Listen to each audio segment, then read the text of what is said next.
הרשו לי להזמין את הבמאית ציפי ברנד פרנק, ובהזדמנות זו לברך אותה במזל טוב על הלידה.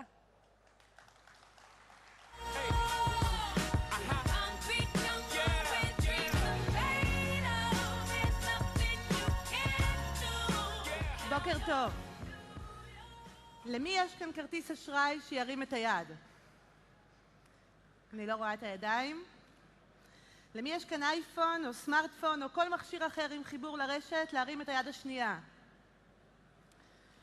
בזמן שהוקצב לנו, מה שאני הולכת לעשות איתכם זה ללמד אתכם איך עושים ילד בכרטיס אשראי וחיבור לאינטרנט. ואני רואה שכולכם מצוידים פה למשימה, ומי שירים את הידיים שיוריד את הידיים. עכשיו אפשר להתחיל. אז קודם כל אנחנו נשתחרר כולנו מהמחשבות הרומנטיות האחרות ונחזור לביולוגיה הבסיסית הקרה. בשביל ילד אנחנו צריכים 4 מרכיבים, אני מזכירה. צריך זרע, צריך ביצית, צריך מישהו שיבצע את הפעולה, זאת אומרת יחבר בין הזרע לביצית וייצור עובר, וצריך רחם. כל אחד מהם ניתן לקנייה עצמאית ברשת, וכמו בכל דבר, ככל שאנחנו נחליט עכשיו להוציא יותר ויותר כסף, ככה אנחנו נקבל את הבחירה המגוונת והטובה ביותר. טוב, עם או בלי הדרת נשים, יש פה אני רואה רוב למין הגברי, ובתור מחווה למין הגברי, אנחנו נתחיל בתהליך קניית הזרע. אז קודם כל אתם צריכים לקחת ולסדר לעצמכם בראש שזרע זה בעצם החומר הגנטי הזול ביותר. ההוצאה הקטנה ביותר שלנו עכשיו בתהליך הייצור. אני גם יודעת מה עובר לכם בראש. בטח אתם חושבים שלא תצטרכו לקנות. אז אני מציעה לא למהר להסיק פה מסקנות. זיהום האוויר, זיהום הסביבה, הטלפונים הסלולריים, זה סיבה טובה להשתמש בבזק. כל זה גורמים לכך שאיכות הזרע הגברי נמצאת בצניחה חופשית. אז בנקי זרע היו לפני עידן האינטרנט. בנק הזרע הראשון הוקם על ידי מיליארדר אמריקאי בשם רוברט גרם. הוא ניסה לאסוף כל מיני חתני פרס נובל, הוא רצה להציל את הדור הבא של האמריקאים מהבינוניות, ומפה זה רק נעשה יותר מעניין. היו כל מיני מיזמים, העסק התפתח, היו אפילו בנקי זרע סקנדינביים שהבטיחו צאצאי ויקינגים. אם אתה רוצה תינוק ויקינגי קטן, אתה יכול לפנות אליהם. היום מה שקורה זה שבנקי הזרע הפכו לעסק משגשג ביותר, זה ביזנס שלם שעבר לאינטרנט, ויש הרבה מאוד אתרים שמציעים זרע למכירה. ורק כדי לתת איזשהו מושג באוזן, אז יש בנק הזרע הגדול בקליפורניה, הוא לקוח פדקס מספר 3 בקליפורניה עצמה. זאת אומרת, אתם יכולים לדמיין את המשאיות הגדולות שיוצאות יום יום ל-46 מדינות, ובתוכם יש מיכלים של חנקן נוזלי שבתוכם מוקפא זרע. אז ארצות הברית אולי כבר לא מייצאת הרבה דברים, אבל היא היצואנית הגדולה ביותר של זרע לעולם, מספר 1 בעולם, ואני חושבת שכדאי להגדיר את זה עבורנו בתור סוג של קולוניאליזם חדש של אמריקה. איך האתר הזה עובד? כדי להקל על תהליך הבחירה שלכם, בואו נסתכל רגע איך האתר הזה עובד. יש פה עשרות פרמטרים של העדפות.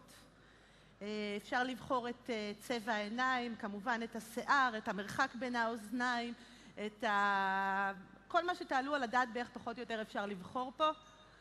אם אתם מחליטים שאתם רוצים צאצא שיהיה דומה לאיזשהו סלב או מישהו מוכר או מפורסם, פשוט לוחצים על הקליק ומגדירים דומה למי, והבנקים ישלפו. ככל שמוסיפים, כמו בכל דבר, עוד כסף, מקבלים עוד אינפורמציה, יש את חבילות הבסיס, שזה חבילות מאוד סטנדרטיות, אחר כך אפשר לקבל, אם מוספים עוד איזה $100 או $150, אפשר לקבל תמונה של התורם כילד, אם מוסיפים עוד כסף, אפשר לקבל אחר כך אפשרות שהילד יפגוש את התורם בעתיד,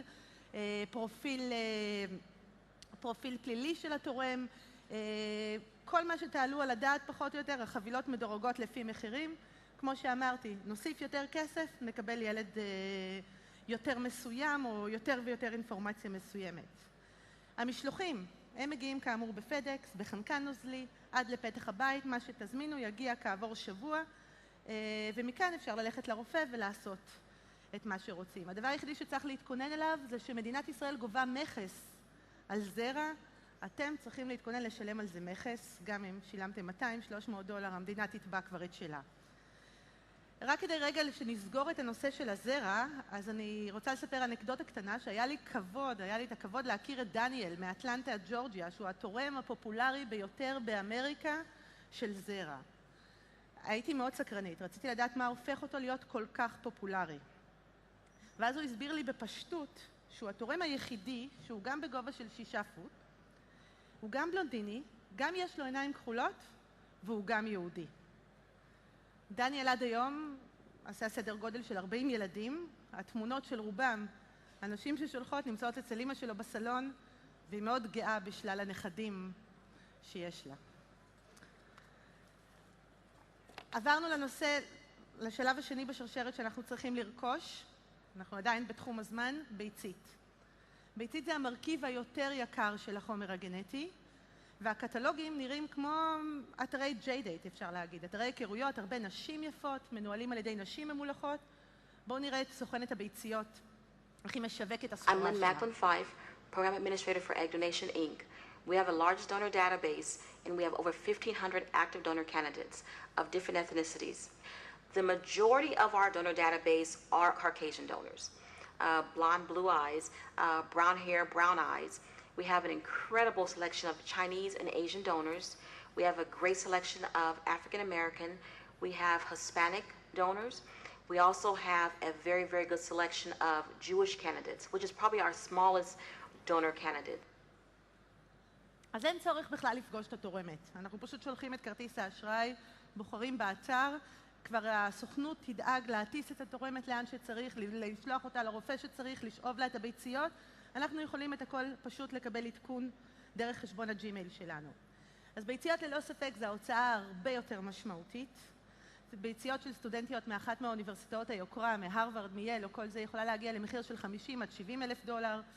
אבל פה יש בעצם את היתרון של הכפר הגלובלי, שהוא מאפשר לנו להוריד מחירים, גם אם מתעקשים, גם אם אנחנו מאוד רוצים את האור בהיר, את העיניים הכחולות, את השיער הבלונדיני, אנחנו יכולים למצוא מחירים שווים לכל נפש במזרח אירופה. לטביה למשל, זה מקום שהיינו במסגרת הסרט, ב$700 לתורמת ביציות כמו שאנחנו רוצים. אפשר להשיג לפחות 30 ביציות, אפשר גם לחלק אותה ביניכם. זאת אומרת, אפשר להשיג איזה 5-6 לקוחות יכולים להתחלק במטען הגנטי. זה חומר גנטי בעשירית מחיר ממה שצפוי לנו באמריקה.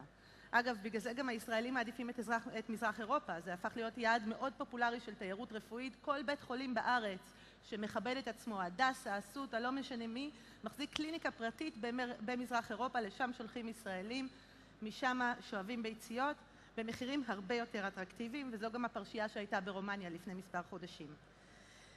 ואם זה עדיין יקר לנו, למי שיושב פה, ואנחנו מוכנים לוותר על האור הבהיר והעיניים הכחולות, בהודו, בפחות מ$100 אפשר להשיג ביציות הודיות כמה שרק רוצים. אחת העובדות המרתקות שגיליתי במהלך התחקיר, זה שהתעשייה שמוכרת זרע מוכוונת לספק מידע על קריירה, אינטליגנציה והישגים של התורם. האתרים שמוכרים ביציות מרוכזים בדבר אחד בלבד, נכון. אתם מנחשים נכון, איך הבחורות האלה נראות. כנראה שגם בסייבר ספייס שום דבר לא משתנה מאותן מוסכמות. שלב שלישי. אנחנו מחברים בין הזרע, הביצית, ובעצם רוצים ליצור עובר. זה השלב שאנחנו מחליפים את המרות של הטבע בעין מקצועית של טכנאי מעבדה, שהוא זה שבוחר את הזרע הטוב ביותר עבורנו ומחדיר אותו לביצית. בואו נראה את הקטע. זה תאי זרע שרוצים. חמודי. אז כאן אני הולך לבחור 3 תאי זרע. וזה מה אתה מסתכל? על צורה, בעיקר על צורה החיצונית שלו. כן. בגדול אני רואה את הזרע שזז. הרי את הזרע בורח תמיד. אבל אי אפשר להתחמק. אם אני נדלקתי עליו, זהו, אין לו לאן לברוח. אפשר לתפוס אותו ולעשות אותו בן אדם. בוא'נה, איך אתה רואה, אבל תראה, זה הכל נראה אותו דבר. אתה רואה את הזרע הזה? כן. אני הולך לקחת אותו פנימה. הוא נראה טוב, אתה אומר. הוא נראה לדעתי מספיק טוב כדי לתת לו סיכוי.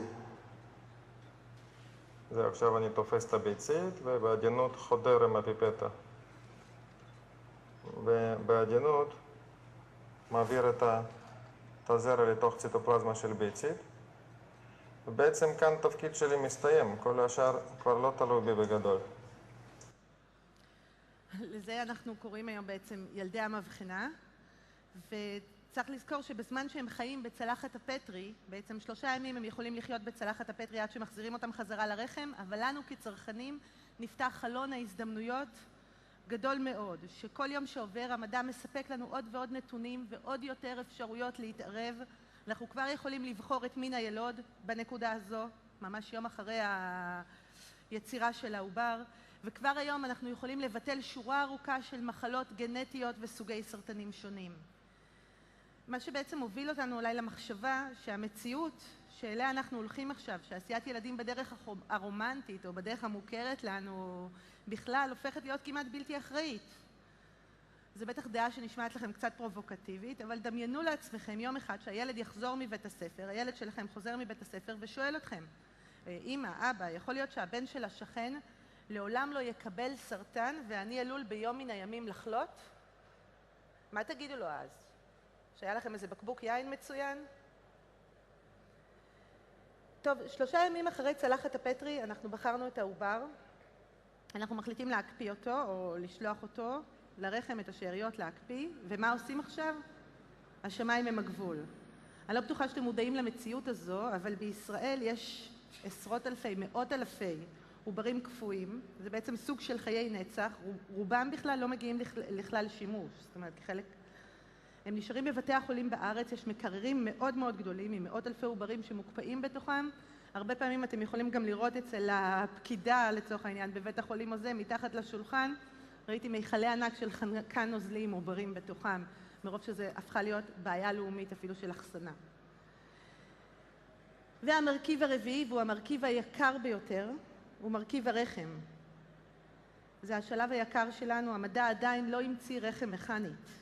בכפר הגלובלי יש הרבה מאוד רחמים שמסתובבות. בואו נראה פה את הקטע של הרחמים בו. She's Shanta. She carrying Bhavna Bahadur from Chicago. She started 7th month. Hi. Hi.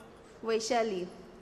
She's carrying Zimbabwe's baby, Vinita Goyal, and she started 3rd month. Diksha Guru. She carrying the baby of Indian American, and she started 2nd month. Sangeeta, she carrying American's couple baby Jennifer, and she started of 4th month. She carrying a baby from Dubai couples, and she started 6th month. אז פונדקאות בעולם השלישי זה המקרה, לדעתי, אולי אחד הקיצוניים ביותר של אאוטסורסינג. רחם להזכיר בעולם המערבי זה דבר מאוד מאוד יקר, בהודו זה $6,000 זה המחיר, ובמונחים של הודו זה סכום בהחלט שמשנה חיים, ולכן לא חסרות מתנדבות. אגב, ב3 השנים האחרונות, מאז שהתחלתי לעבוד על הסרט, זו תעשייה שהתפתחה, יש שם עשרות רופאים שמציעים את השירותים האלה, זה בכותרות הראשיות של הודו, זה בפירוש תחום שהוא אחד התחומים הכי מובילים היום, זה הזכרת רחם לעולם. אז מה שנשאר לנו לעשות בעצם, אחרי שעברנו על כל המרכיבים, זה פשוט לפתוח את היומן, להזין את פרטי כרטיס האשראי. צריך לזכור שכל התינוקות שנולדים בתעשייה הזו זה תינוקות שנולדים בניתוח קיסרי. כמובן שהתינוק הרבה יותר חשוב מהבריאות של האישה. מבחינתכם, כמובן, זה עדיף אפילו, אין אי-ודאות לגבי התאריך. אפשר פשוט לפתוח את היומנים ולתכנן את הטיול להודו. אז מי שבכל זאת לא היה מספיק מרוכז, או אם התהליך הזה נשמע קצת מורכב, אל חשש. יש פה יזמות ישראלית, וגיבור הסרט שלי הוא יזם הייטק לשעבר, בחור מצליח, שמציע שירות חדש מסוגו בעולם. הוא הקים את העסק להפקת הריונות. אז כמו שאמרתי, מי שלא היה מרוכז, יש לו כבר יותר מ100 ילדים, אפשר לפנות אליו, הכל יהיה פשוט הרבה יותר. תודה רבה.